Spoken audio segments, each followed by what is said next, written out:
Episode की starting में हम लक्ष्मी और रघुवीर को देखते हैं जो कि अपने मोबाइल के अंदर रिकॉर्डिंग को देख रहे होते हैं। अब यहाँ पे एक बहुत ही ज्यादा इंटरेस्टिंग सी चीज है कि ये जो रिकॉर्डिंग रहती है ये जिया और उसकी माँ की रिकॉर्डिंग होती है, जहाँ पर जिया बहुत ज्यादा डरी हुई होती है। जिया अपनी माँ से कह रही होती है कि माँ, मैं किसी भी हालत में गायत्री के भूत से बचना चाहती हूँ, आप जल्द ही वकील से बात करके मेरा कन्फेशन रेडी करवाइए। जब कार्तिक जेल से बाहर आएगा तभी उसकी माँ का भूत मेरा पीछा छोड़ेगा। मैं बहुत ज्यादा तंग आ गई हूँ मॉम, प्लीज जल्द से जल्द ही करवा दीजिए। जिया की मॉम कहती है कि बेटा तुम डरो मत, मैं हूं ना, हम आत्मा का कोई ना कोई सॉल्यूशन निकालते हैं। उसी वक्त जिया की मॉम एक शख्स को फोन करती है और कहती है कि मेरी बेटी बहुत ज्यादा डरी हुई है, मैं अब उसे ऐसी हालत में नहीं देख सकती। तुम भी यह मानती हो ना कि गायत्री का भूत होता है, तो उसका कुछ ना कुछ इलाज जल्द से जल्द निकालो, बदले में तुम्हें मुफ्त की रोटियां तोड़ने को मिल रही है ना गायत्री के घर में। अब ये जो सारी बातें रहती है ये लक्ष्मी और रघुवीर दोनों ही सुन रहे होते हैं, जिससे कि यह दोनों ही समझ जाते हैं कि कोई तो घर का एक शख्स है जो कि जिया और उसकी माँ के साथ मिला हुआ है। जब रघुवीर लक्ष्मी को फोर्स करता है कि वो अपने दिमाग पे जोर डाले और ये सोचने की कोशिश करे कि उसको किस पे शक है, तो लक्ष्मी का एकदम से दिमाग क्लिक कर जाता है कि अरे हाँ, ये संजना हो सकती है, बुआ जी, क्योंकि उनके हाव भाव ठीक नहीं लग रहे। अभी भी लक्ष्मी जो है वो कंफर्म नहीं होती है, इसलिए रघुवीर दलाल और लक्ष्मी मिलके एक और प्लान बनाते हैं संजना को एक्सपोज करने का। अब क्योंकि जो रघुवीर है उसने सारे ही डॉट कनेक्ट कर लिए तो उसे भी ये बात समझ में आ जाती है कि जिया के पास जो भी इंफॉर्मेशन अभी तक पहुंच रही थी उससे रिलेटेड या फिर कार्तिक के केस से रिलेटेड, यह सारी ही इंफॉर्मेशन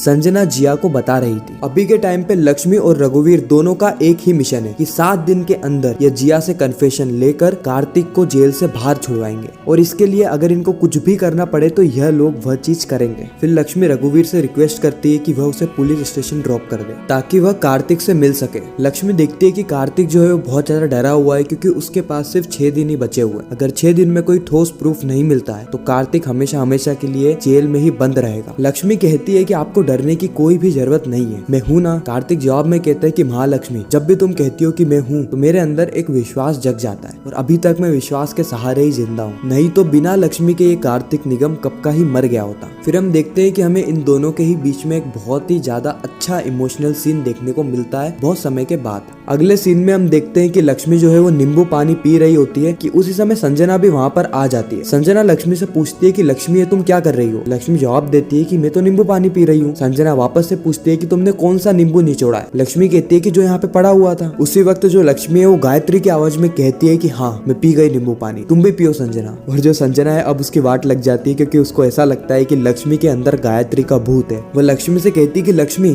तुम भाभी की आवाज में क्यों बात कर रही हो। लक्ष्मी गायत्री की आवाज में कहती है कि क्या हुआ, डर गई, तुम्हें क्या लगा तुम इस नींबू पानी से मेरी आत्मा भगाओगी। मैं यहाँ से कहीं नहीं जाऊंगी, मेरे मरने से खुश हुई ना तुम, तुम्हें क्या लगा मैं ये घर छोड़ के चली जाऊंगी, यही चाहती हो ना तुम, बोलो। उसी समय जो संजना रहती है वो लक्ष्मी के पाँव में गिर जाती है और कहती है कि भाभी मैं ऐसा बिल्कुल भी नहीं चाहती, भाभी मुझे माफ कर दीजिए, मैं तो आपकी भी इज्जत करती हूँ और आपके आत्मा की भी, आप जो बोलोगी मैं वो करूंगी, प्लीज भाभी मत मारना, मुझे मत मारना। लक्ष्मी गायत्री की आवाज में कहती है कि बहुत देर हो गई संजना, अब मैं तुम्हें नहीं छोड़ूंगी। और फिर जो संजना है वो वहाँ से भाग जाती है और जो लक्ष्मी है वो समझ जाती है कि संजना भी जिया के साथ मिली हुई है और अब तो इस बात की कंफर्मेशन भी मिल चुकी है। इसी के साथ यह एपिसोड यहीं पर ही खत्म हो जाता है। अगर आपको इस एपिसोड के मंगल वाला सीन देखना है तो आप हमारे चैनल पर जाके वीडियोस को चेकआउट कर सकते हो। बाकी आपको यह वीडियो कैसी लगी कमेंट सेक्शन में जरूर बताना। अगर यह वीडियो अच्छी लगी हो तो वीडियो को लाइक करके चैनल को सब्सक्राइब करके ज्यादा से ज्यादा लोगों को ये वीडियो शेयर करना ताकि हमारी फिर से मुलाकात।